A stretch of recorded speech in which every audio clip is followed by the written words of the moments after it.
are you? My name is Anna Tenbenzel. Welcome back to my channel. We are going through LeetCode problems, basically as many as we can within a year, and we are on question number 89, gray code.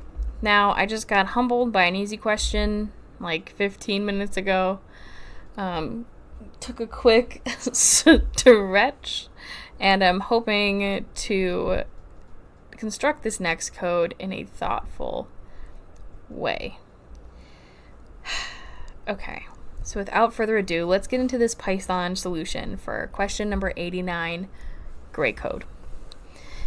An n-bit gray code sequence is a sequence of 2n integers where every integer is in an inclusive range, 0 to n minus 1. The first integer is 0. The integer appears no more than once in the sequence.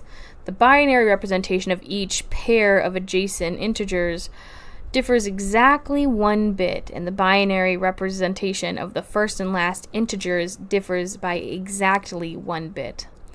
Given an integer n, return any valid n-bit gray code sequence. Sorry, I didn't start my timer, folks. Okay.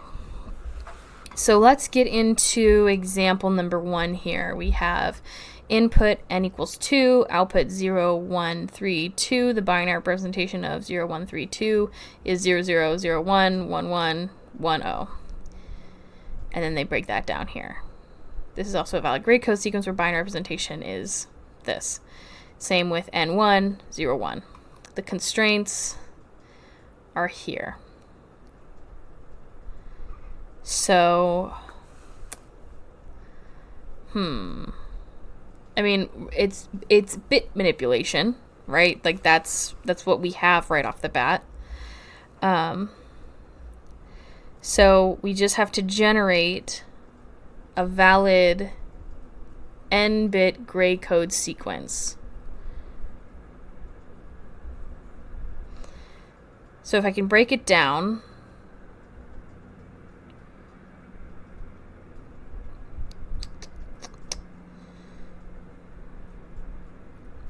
I feel like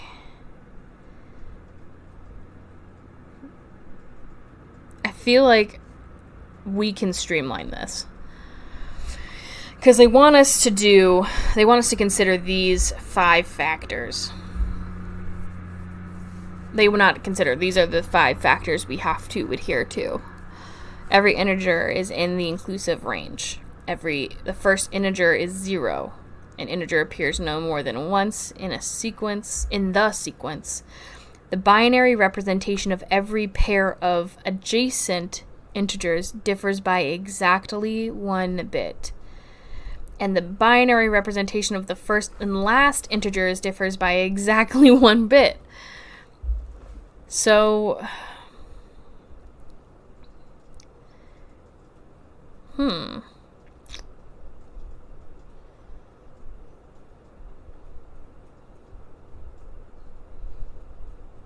okay. I'm thinking, while I've been trying to do path of least resistance, I want to do something a little more. And something I haven't done in a while is applying a XOR operation, XOR operation. But I don't know if I remember entirely how to do that correctly. So I'm gonna try something. So if I can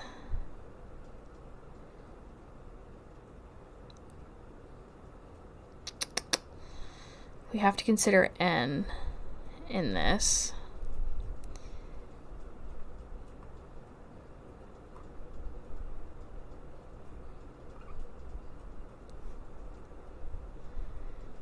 Every integer is an inclusive range. The first integer is 0. The integer appears no more than once in a sequence. The binary representation of every pair of adjacent integers differs from exactly 1 bit.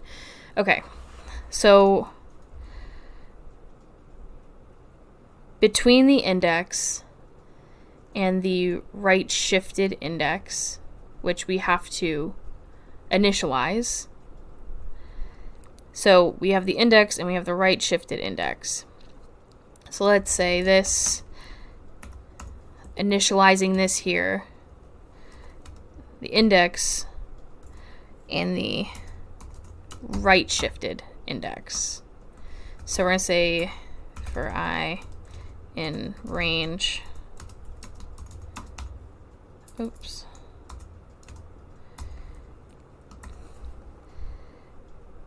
the loop that we're about to do is only going to be a line. But in that line, I want that loop to generate a value in the sequence, starting from 0 to end of the 2 to the n minus 1.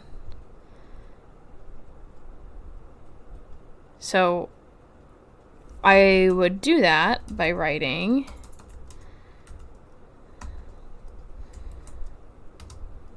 something like, where's my, what the heck?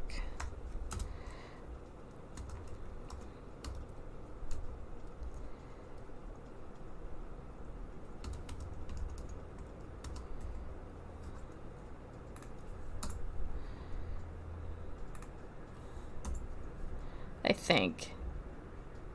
So the index is greater than 1. And then we just store that result in this list that we've initialized,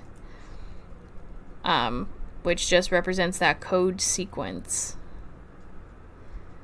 So we initialize the list, and that just seems right. I'm trying to think of this in the way that's not my first, like, hair trigger instinct. So I'm having a little bit of trouble vocalizing it. So let's run it and see if this actually works, because if it doesn't, then we can just scrap it and go with what I was thinking right off the bat. Okay, wrong answer. Where?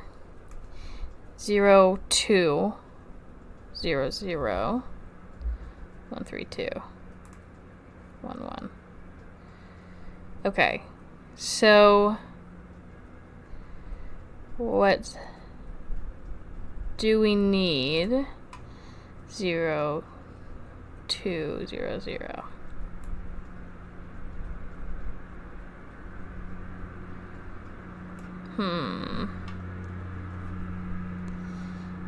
For I in range, let's say the index for this. It's the only thing I can think of that wouldn't be right in this. Ah! Okay. Okay. I'll take it hesitantly, because we don't have anything submitted. Okay, memory wasn't great, but runtime was good. I feel like that was a good solution. I just think I'm second guessing myself because it's not what I'm confident with. So I mean, that's fine. That's fine. That's what this is all about. I know now for next time to, continue to try it. I'm going to work on some stuff too, like on my own. But overall, that was a pretty good solution for like 10 minutes-ish, right? Okay, well, I will leave this code in the GitHub repo, which is linked down in the video description down below. You guys are more than welcome to fork it and clone it. You can make it better. You can make it worse. You can have some fun. You can learn something new. And I hope to see you guys in the next video. Thank you guys so much for watching.